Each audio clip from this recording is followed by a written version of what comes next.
I recently deposited $10,000 to Polymarket and put it on Taylor Swift not being pregnant by the end of 2025. It seemed like a sure thing. Current odds were 92% no. By mid-December, I started to get anxious. It didn't occur to me to do any research before piling in. The rules said, baby jokes by Taylor Swift won't suffice.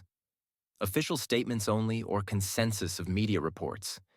I started thinking of everything that could go wrong. What if Swift's future husband goes live on the 1st of January 2026 and says they've been pregnant for 2 months already but didn't tell anyone? Should I pull my money out on December 31st before midnight Eastern Standard Time? What if TMZ reports, yes, they're pregnant on December 30th, but no other outlet confirms it and a Swift agent issues a non-denial denial tweet?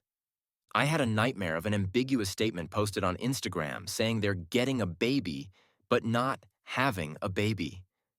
Is that an adoption?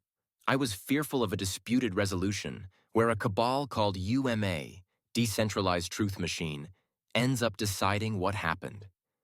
In 2024, I lost $5,000 predicting Taylor Swift won't endorse Kamala. Then she did, kind of. Then I lost another $2,500 predicting that football fiancé Kelsey will endorse Kamala. He did not. Everyone thought he would. It was 56% yes when I entered the market. The saddest thing is my 8% on Taylor not being pregnant, out of $10,000, is only $800.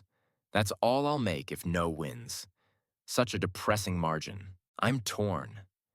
Should I throw small money on unlikely babies, ceasefires, or big money on very likely wars, fires? Nothing ever happens, the saying goes. But then miraculously, Hamas released all living hostages in October. Something did happen. I made $6,540 that day, but didn't tell anyone. The most embarrassing thing on Polymarket are the commenters. You click on their profile and entire lifetime losses of negative $65,450 comes up. Everyone's portfolio is public information. Other random users, who made $5 on the Epstein files release date, try to psychologically influence other traders, sharing Russian propaganda links and manufacturing consent. They get the odds to move up or down slightly, then pull out very quickly. Due to stress, I sold all my culture markets positions and invested the little money I had left on Sweden losing the 2026 Eurovision Song Contest. I read on a blog called Predictfolio that betting against a frontrunner is smarter than not, especially in a multi-choice competition such as Miss Universe. Buying no on Pierbattista Pizzaballa becoming the next pope is free money. Also no on any pope being no one searched person of the year. I made a vow to never sully my Polygon dollars on sports or crypto. No one cares about Ethereum going up tomorrow or Anthropic having the best AI model for coding by the end of January. Assuming democracy is real, betting against an incumbent leader of a country, one that's been in power for more than a decade, usually works. For instance, Viktor Orban Outfitters. Finally losing in Hungary on April 2026. Or Bibi Netanyahu not being the next Israeli PM. Or Geert Wilders not leading the largest party in the Dutch Tweede Kamer. Waiting a year for events to unfold could be a drag, though. Too many poly people share their fake wins, but not their real loses. Even insider traders do, like HBO employees who casually put $50,000 on who will HBO doc identify as Satoshi Nakamoto. Don't forget, who will acquire TikTok? Because no one will acquire TikTok. It'll stay Chinese forever.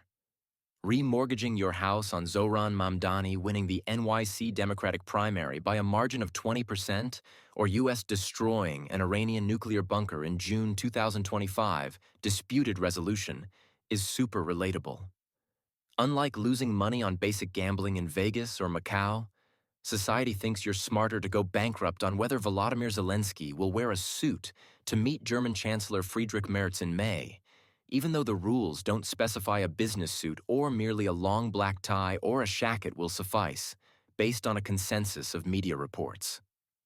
At the end of the day, Eastern Standard Time, hope is just potential gain divided by probability. This article was published on Nimrod Kamer's Substack page, December 2025.